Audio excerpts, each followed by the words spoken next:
The ER doors exploded open, wheels screeching against tile. "He's not breathing!" someone shouted. An Air Force captain, flight suit torn and soaked in blood, lay motionless beneath the harsh lights. Doctors shouted orders, monitors screamed, and then came the words no pilot's body should ever hear. Time of death. But at the edge of the chaos, one nurse didn't move. Sarah Bennett, calm, still watching. She stepped forward, her voice low but certain. Not yet. Before anyone could stop her, she performed a maneuver no civilian hospital had ever seen. Something born on a battlefield, not in a classroom. Gasps filled the room as the flatline flickered. Then, a heartbeat returned. The chief surgeon froze. "What did you just do?" Sarah lifted her eyes. Steady, haunted. "Something I promised I'd never use again. If you believe heroes never truly stop serving, hit subscribe, because what she did next would uncover a secret the Air Force buried 12 years ago. The storm had arrived without warning. Rain hammered the windows of Mercy General Hospital, each gust of wind shaking the glass like the roar of jet engines. Inside the emergency room, the fluorescent lights buzzed overhead, casting everything in a cold, clinical glow. Nurse Sarah Bennett stood at the nurses' station, reviewing charts with the kind of focus that made her colleagues think she'd seen it all. And she had, just not in the way they imagined. "Bennett, you good for another double?" The charge nurse, Linda, appeared beside her with a clipboard and exhausted eyes. Sarah nodded without looking up. "Always." Linda studied her for a moment. "You ever get tired?" "Not really." "That's what worries me." Linda smiled faintly. "You're too calm, like nothing rattles you." Sarah's pen paused on the paper. For just a second, her mind drifted. She wasn't standing in a hospital. She was kneeling in sand, hands slick with blood, the sound of distant gunfire echoing through the valley. A pilot's voice, weak and fading, whispered in her ear, "Don't let me die here." "Bennett." She blinked. "Sorry, just tired." Linda didn't look convinced, but before she could press further, the radio on the desk crackled to life. "Mercy. General, this is Med Flight 7. We've got a critical inbound. Air Force pilot, ejection seat malfunction, multiple traumas. ETA 3 minutes. The ER went still. Then chaos erupted. "Get Trauma 1 prepped." Dr. Richard Hayes, the chief trauma surgeon, was already moving. "I want blood on standby. O negative, 4 units. Someone page anesthesia." Sarah's hands moved on autopilot. Gloves, gown, mask. But her mind was somewhere else. Air Force pilot, ejection malfunction. She'd heard those words before. Too many times. The automatic doors burst open and the paramedics rushed in, their boots squeaking against the tile. On the gurney lay Captain Jake Morrison. His flight suit was shredded, exposing deep lacerations across his chest and abdomen. Blood soaked through the pressure bandages. His face was pale, lips tinged blue. "Vitals are crashing," one of the paramedics panted. "Lost pulse once in transit. Got him back, but he's unstable. BP's 70/40 and dropping." Hayes didn't hesitate. "Get him on the table. Now." They transferred Morrison with practiced efficiency. Sarah moved to his side, her hands already checking IV lines, adjusting monitors. She glanced at his face. Mid-30s, strong jaw, a faded scar above his left eyebrow. The kind of scar you didn't get from accidents. And then she saw the patch on his torn sleeve. 23rd Fighter Squadron. Call, sign, Viper 6. Her breath caught. She knew that squadron. She'd flown missions with them. Not as a pilot, but as the medic who kept them alive when everything went to hell. "Nurse Bennett, I need suction," Hayes barked. She handed it to him without a word. They worked in rhythm. Chest tube insertion, 4 fluids, pressure bandages, but Morrison's vitals kept dropping.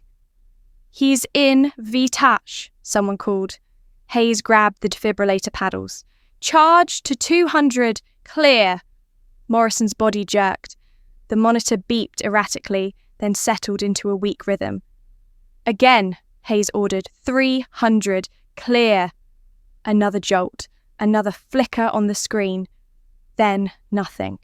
The flatline scream filled the room. "Starting compressions," Hayes said, positioning his hands on Morrison's chest. He pushed hard, counting under his breath. 30 compressions. 2 breaths. 30 more. The monitor stayed flat. "Push 1 milligram of epi," Hayes ordered. Sarah injected it into the IV line. Still nothing. Hayes' jaw tightened. He kept going. Compressions, breaths, sweat beaded on his forehead. 2 minutes passed, then 3. Finally, Hayes stepped back, chest heaving. He looked at the clock. Time of death, 22:47. The room went silent. Someone turned off the alarms. The flatline scream faded into a low hum, but Sarah didn't move. Her hand stayed on Morrison's arm. Her eyes locked on his chest. "Nurse Bennett," Hayes said quietly. "It's over." "Not yet," she whispered. Hayes frowned. "Excuse me?" Sarah looked up. Her eyes were different now. Harder, focused. "He's not gone." "Sarah, he's been down for 4 minutes. There's no..." "He's a pilot." Her voice was steady, but there was an edge to it. "His body's been trained for high-G maneuvers. His cardiovascular system is conditioned differently. Standard resuscitation protocols won't work." Hayes blinked. "What are you talking about?" Sarah didn't answer. She moved to the head of the table, her hands finding position on Morrison's sternum. But not the standard CPR position. Her fingers pressed into specific points along his ribs. Her thumbs found the intercostal spaces. And then she began compressions, with a rhythm no one in the room recognized. "What is she doing?" a resident whispered. Hayes stepped forward. "Bennett, stop! That's not..." "Step back, doctor." Her tone was sharp, commanding, the voice of someone who'd given orders under fire. Hayes froze. Sarah's hands moved faster, compressions in a pattern that looked almost surgical. Then a sharp strike to Morrison's chest. Once. Twice. A technique born in war zones, where defibrillators didn't exist and time was measured in heartbeats. "That's not standard CPR," someone said. The monitor beeped. Once. Everyone held their breath. Beep. Beep. Beep. A rhythm, faint, unstable, but there. "Oh my God," the resident breathed. Hayes stared. "How did you..." "He's bleeding internally," Sarah said, not stopping. "Likely splenic rupture, possibly hepatic involvement. You need to open him up now, or he'll crash again in 2 minutes." "How do you know that?" She finally looked up. Her eyes were haunted. "Certain. Because I've seen this exact injury 43 times. The room was silent except for the monitor's steady beeping.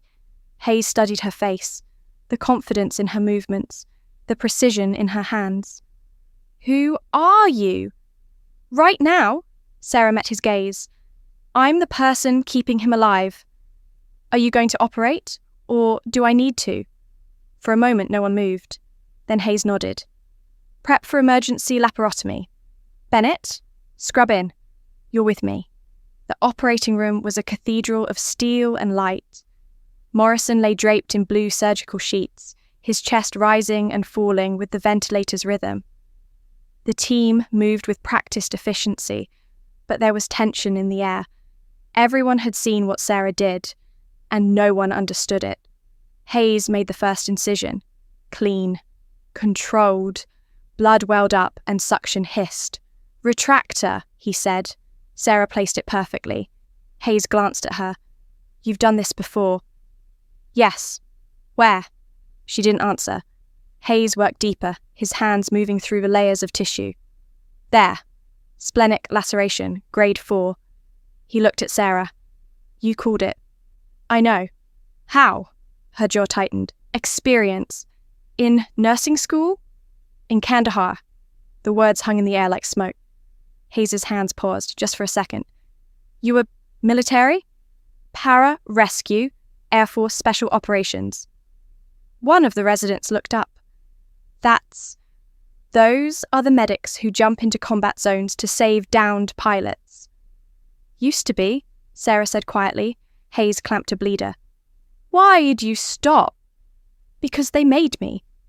Before Hayes could ask more, Morrison's blood pressure dropped. Alarms shrieked. He's bleeding out, the anesthesiologist called. Pressure's 60/30. Hayes cursed. Where's it coming from? Sarah leaned in, her eyes scanning the surgical field with laser focus. There, she pointed. Hepatic artery, posterior branch. You can't see it from that angle. Hayes adjusted his position. I don't. Retract the liver. Medially. Now. He did. And there it was. A torn vessel pumping blood into the abdomen. Jesus, Hayes breathed. How did you spot that? Sarah's hands were already moving, passing clamps before he asked. Because the last time I missed it, a pilot died in my arms. The room went quiet, except for the sound of suction and the rhythmic beep of the monitor. Hayes clamped, tied. The bleeding stopped. Morrison's pressure climbed, slowly, steadily. He's stabilizing, the anesthesiologist said, relief in his voice. Hayes stepped back, sweat on his forehead beneath the surgical mask. He looked at Sarah, really looked at her. You didn't just assist, you led that save. She stripped off her gloves. You're welcome. I need to know who you really are. Sarah met his eyes. You already do, Doctor. You just don't want to believe it. 3 hours later, Morrison was in the ICU stable, breathing on his own, the kind of recovery that defied medical logic. Sarah sat alone in the staff lounge, a cup of cold coffee in her hands. She stared at the wall, her mind thousands of miles away, back in the desert, back in the chaos. The door opened. Hayes walked in, still in his scrubs. He's awake, he said. Sarah looked up. Already? Vitals are strong. He's asking for the nurse who saved him. Hayes sat across from her. He says he knows you. Her throat tightened. That's not possible. He said, tell Guardian I owe her one. The coffee cup slipped from Sarah's hands. It shattered on the floor. Hayes didn't move. Guardian, that was your call sign, wasn't it? Sarah's hands trembled. For the first time all night, her composure cracked. That was a long time ago. Not for him. She stood. I need to... He wants to see you. I can't. Why not? Because I'm not that person anymore. Her voice broke. I'm just a nurse now. Hayes stood too. You're not just anything, Sarah. What you did tonight. He shook his head. I've been a surgeon for 20 years. I've never seen anything like it. Then forget you did. I can't, and neither can he. Sarah closed her eyes, took a breath. What squadron was he from? 23rd Fighter. Cool, signed Viper 6. Her eyes opened. Jake Morrison. You do know him. I saved his life once before. Her voice was barely a whisper. In Kandahar, 12 years ago, his F-16 went down behind enemy lines. I was part of the extraction team. Hayes stared. And tonight I did it again. She looked at him. And if anyone finds out who I really am, the Air Force will bury me. Again. What do you mean? Guardian was declared KIA. She smiled bitterly. Officially, I don't exist. The ICU was dimly lit. Morrison lay in bed, tubes and wires trailing from his body. When Sarah stepped into the room, his eyes opened. For a long moment, neither spoke. Then Morrison smiled. Weak, but real. I knew it was you. You shouldn't... Your hands. He nodded toward her. Same compressions you did in the desert. No one else moves like that. Sarah's jaw clenched. You were unconscious. Not the whole time. His voice was rough. I remember your voice, telling me to hold on. That was my job. It was more than that. He coughed, wincing. You carried me 2 miles under fire. 3 miles. He smiled. They gave you a medal. They gave me a funeral. Morrison's smile faded. I heard. Syria, right? They said you didn't make it out. I didn't. She pulled a chair close. The woman you knew doesn't exist anymore. Then who are you? Someone trying to save lives without the war. Morrison studied her. You're still doing it. Still saving pilots. Just happened to be here. No. He shook his head. You were exactly where you were supposed to be. Sarah looked away. You should rest. Sarah. She stopped. Thank you, he said quietly, for not giving up. Again, her eyes glistened. She nodded once, then walked out before he could see her cry. Outside, the storm had passed. Dawn light crept through the windows. Sarah stood alone on the hospital rooftop, the city stretched out below her. Behind her, footsteps approached. Hayes, you're not going to tell anyone, are you? She asked without turning. About Guardian? He stood beside her. No, but you should. Why? Because people need to know that heroes like you exist. She shook her head. I'm not a hero. I'm just someone who couldn't walk away. Hayes smiled. That's exactly what a hero is. For the first time in 12 years, Sarah Bennett let herself believe it. The following week, the hospital felt different. Word had spread through the corridors in whispers and stolen glances. The nurse who brought the Air Force pilot back from death. The woman with hands that moved like she'd done battlefield surgery. Sarah tried to keep her head down. She showed up for shifts, worked her rounds, avoided eye contact. But anonymity was no longer an option. On Tuesday morning, Dr. Singh, the hospital administrator, called her into his office. The room smelled of leather and old coffee. Behind the desk sat Singh, and beside him, 2 men in dark suits. Miss Bennett, please sit, Singh said. Sarah remained standing. Who are they? One of the men stood. Agent Miller, Air Force Office of Special Investigations. This is Agent Torres.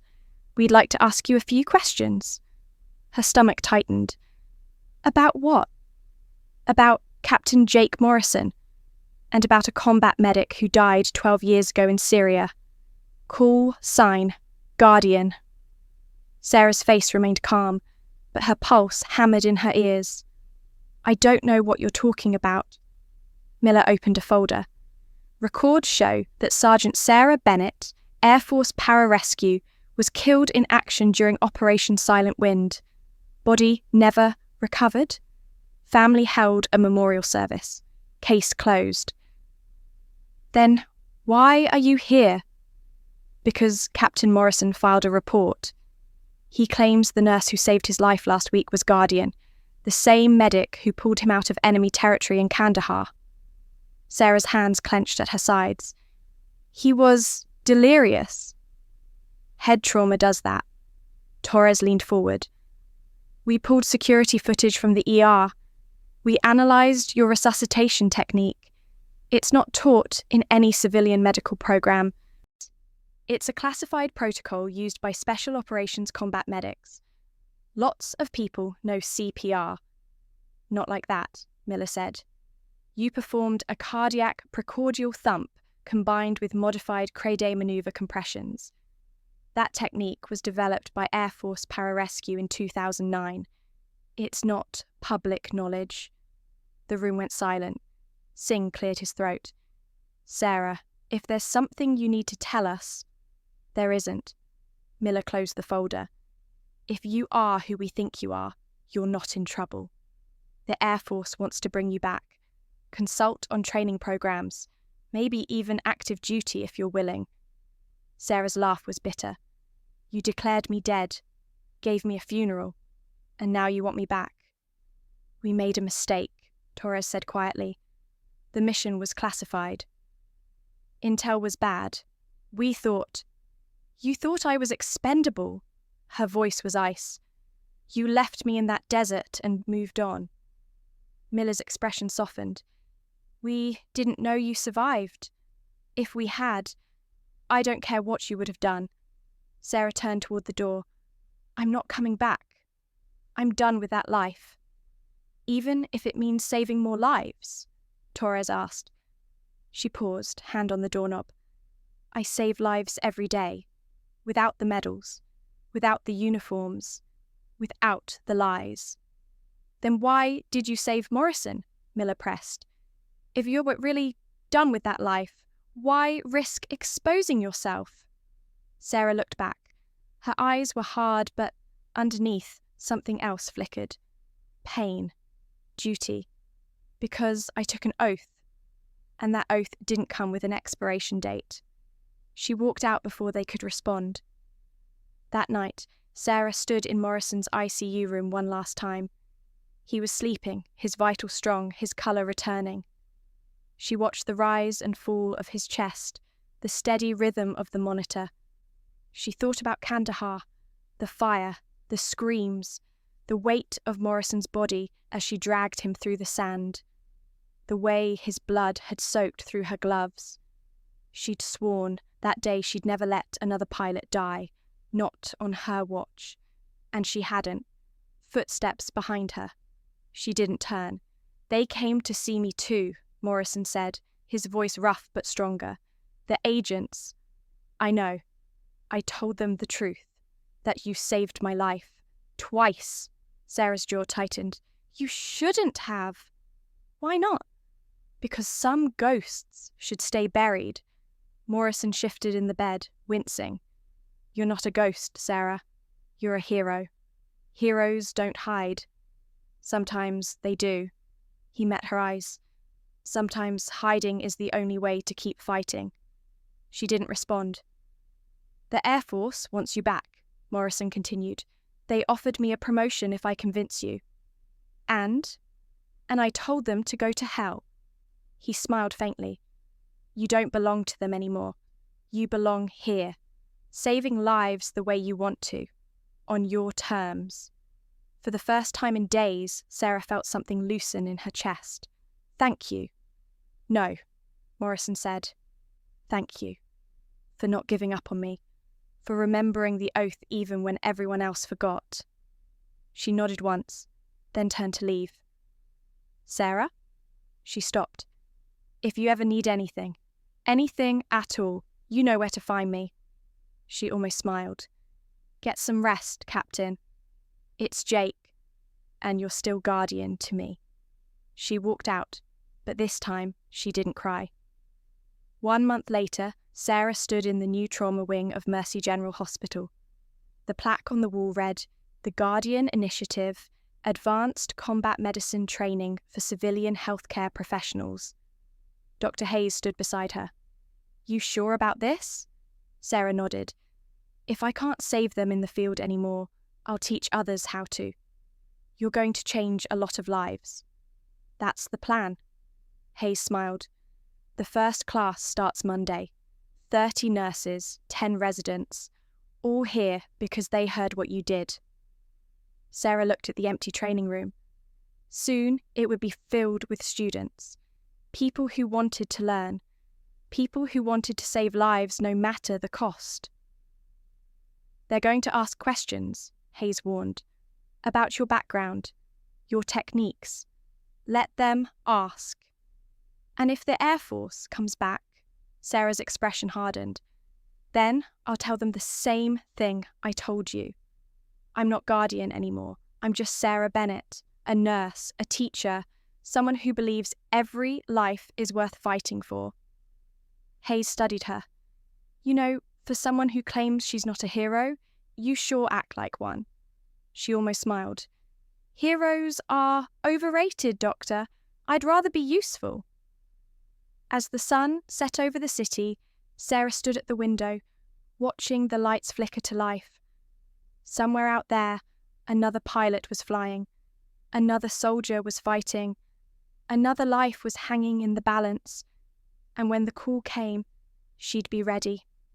Not as guardian, not as a ghost, but as someone who refused to let fear or bureaucracy or the past dictate who she could save.